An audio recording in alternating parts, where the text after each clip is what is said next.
Like کریں، subscribe کریں اور بیل آئیکن کو ضرور دبائیں تاکہ آنے والے ویڈیوز اب تک سب سے پہلے پہنچے۔ تو رب نے حضرت یعقوب علیہ السلام سے فرمایا، یعقوب تمہیں معلوم ہے کہ میں نے یوسف سے تم کو کیوں جدا کیا؟ میں سمجھتا ہوں اگر یہ بات آگے کی آپ نے ذہن میں محفوظ کر لی تو بڑا فائدہ ہوگا۔ عرض کرتے نہیں مولا کا ایک وجہ ہے، وجہ یہ ہے کہ جب بھیڑیوں کا معاملہ اور ان کے بھائیوں کا معاملہ یوسف کے ساتھ پیش آیا تو تم نے کہا تھا اخاف ان یاکلہ الذئب، میں ڈرتا ہوں کہ کہیں بھیڑیے میں اس کو کھا نہ جائیں۔ بولے تھے نا یعقوب تم؟ کہا ہاں، یہ آیت قرآن میں موجود ہے۔ کہا تھا نا تم نے؟ کہا ہاں۔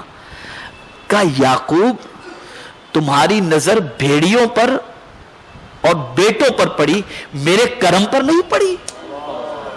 اگر تمہاری نظر میرے کرم پر پڑ جاتی تو باپ بیٹے کو جدا میں نہ کرتا۔ ان کی کیا طاقت کہ وہ تکلیف پہنچا سکیں اور جدا کر سکیں؟ جو کچھ ہے میرے دستے قدرت میں ہے، میرے قبضے قدرت میں۔ اس لیے ہمیشہ یاد رکھو اللہ سے اچھا گمان کرو۔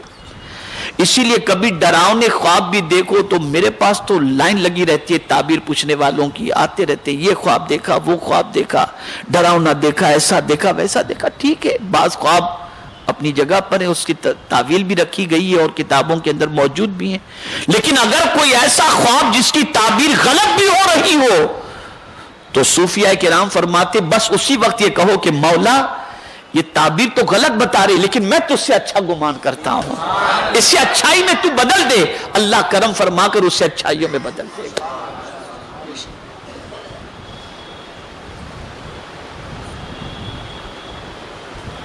اللہ سے اچھا گمان رکھو۔ ساری کائنات اس کے دستے قدرت میں ہے، وہ جس طرح چاہے کائنات کو چلائے، کوئی اس کو پوچھنے والا نہیں ہے۔ اس کے عذاب سے بڑھ کر کے کسی کا عذاب بھی نہیں، اور اس سے زیادہ سنبھالنے والا بھی کوئی نہیں، یہ بھی ذہن۔ قرآن مقدس وَلَا يُوثِقُ وَثَاقَهُ أَحَدٌ، اس کے پہلے کیا ہے؟ لا يعذب عذابه احد، لا يعذب عذابه احد ولا يوثق وثاقه احد۔ اس سے زیادہ عذاب دینے والا کوئی دوسرا ہے ہی نہیں، اور اس سے زیادہ سنبھالنے والا بھی کوئی دوسرا نہیں ہے، اسے ذہن میں رکھیں۔ اب آئیے دو واقعات اور میں آپ کے سامنے سنا دوں۔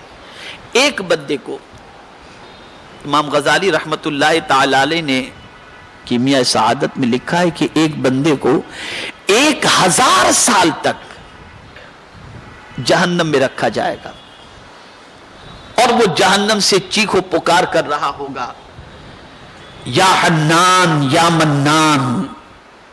مولا فرشتوں سے فرمائے گا اسے باہر نکالو، اسے جہنم سے باہر نکالا جائے گا۔ رب اس بندے سے پوچھے گا میرے بندے یہ بتا جہنم کیسی جگہ ہے؟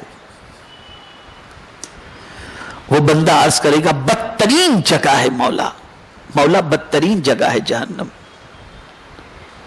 رب فرمائے گا فرشتوں سے اسے دوبارہ لے جاؤ جہنم میں۔ دوبارہ فرشتے اسے جہنم کی طرف لے جا رہے ہوں گے تو وہ پلٹ پلٹ کر دیکھ رہا ہوگا، پلٹ پلٹ کر۔ مولا فرشتوں سے فرمائے گا فرشتوں اس بندے سے پوچھو پلٹ پلٹ کے کیوں دیکھ رہا ہے؟ فرشتے پوچھیں گے اے بندے پلٹ پلٹ کے کیوں دیکھ رہا ہے؟ رب پوچھ رہا ہے تو وہ بندہ عرض کرے گا کہ میں پلٹ پلٹ کر اس لیے دیکھ رہا ہوں کہ میرے مولا سے مجھے امید تھی کہ ایک بار جہنم سے نکالا ہے اب دوبارہ جہنم میں نہیں ڈالے گا، اس لیے پلٹ پلٹ کر دیکھ رہا ہوں۔ فرشتے جیسے ہی مولا سے عرض کریں گے رب ارشاد فرمائے گا لے جاؤ اسے جنت میں داخل کر دو۔ اچھا گمان رکھو اپنے پروردگار سے، اچھی امید رکھو اپنے پروردگار سے۔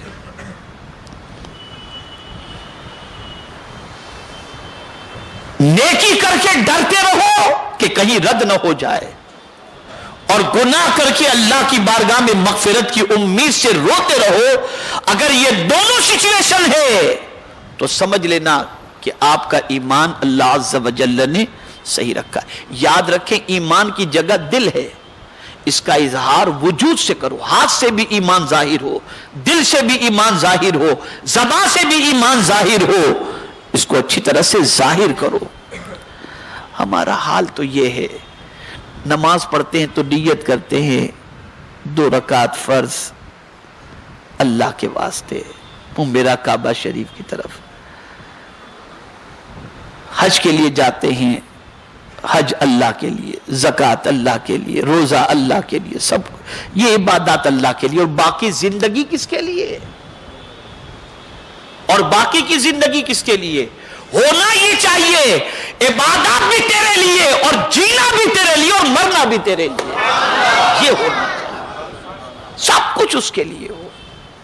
اسی لیے حضور نے خود جو کہا, قرآن نے کہا کہ محبوب جو تمہاری کیفیت بتا دو, تو کہا ان صلاتی و نسکی و محیایا و مماتی للہ رب العالمین. میری نماز, میری قربانی, میرا جینا, میرا مرنا, یہ سب کچھ اللہ رب العالمین کے لیے ہے. سب کچھ اللہ کے لیے. ارے دوستی بھی اللہ کے لیے کرو, دشمنی بھی اللہ کے لیے کرو, کھلاؤ بھی اللہ کے لیے اور کھاؤ بھی اللہ کے لیے, پہنو بھی اللہ کے لیے اور پہناؤ بھی اللہ کے لیے. ہر چیز بھی اللہ کے لیے ہونا چاہیے. ایک اور واقعہ سماعت فرمائیں. موت تو برحق ہے, اور مرنے کے بعد رب قدیر جل جلالہ سے ملنا تو ہے, لیکن ہم ملنے کی امید نہیں رکھتے نا, ڈرتے ہیں, پتہ نہیں کیا ہوگا. یہ ڈر ہے ہمارے دل میں, اچھی چیز ہے, اللہ کا ڈر دل میں ہونا چاہیے, لیکن بہرحال ملاقات سے تو فرار نہیں ہے. ہم تو جانتے ہیں کہ مرنے کے بعد اس کی بارگاہ میں حاضر ہونا ہی ہے, اس سے تو کوئی اختلاف نہیں ہے. تو اب جب ملنا ہی ہے تو کیا کرنا چاہیے؟ تو قرآن نے کہہ دیا مجھ سے ملنے کی امید ہے, اللہ سے ملنے کی امید ہے. فمن کان یرجو لقاء ربہ فلیعمل عملا صالحا. جو اللہ سے ملنے کی امید رکھتا ہو اسے چاہیے کہ وہ نیک عمل کرے.